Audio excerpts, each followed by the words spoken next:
ம். ஆமாங்க.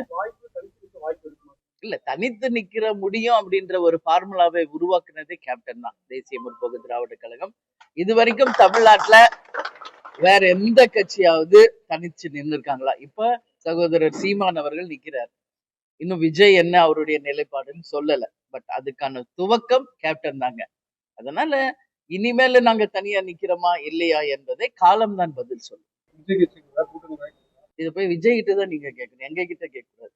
நாங்க கட்சி ஆரம்பிச்சு 20 வருஷம் ஆயிடுச்சு, சரிங்களா? எங்க கிட்ட நீங்க கேட்கணும், விஜய் கிட்ட போய் கேளுங்க.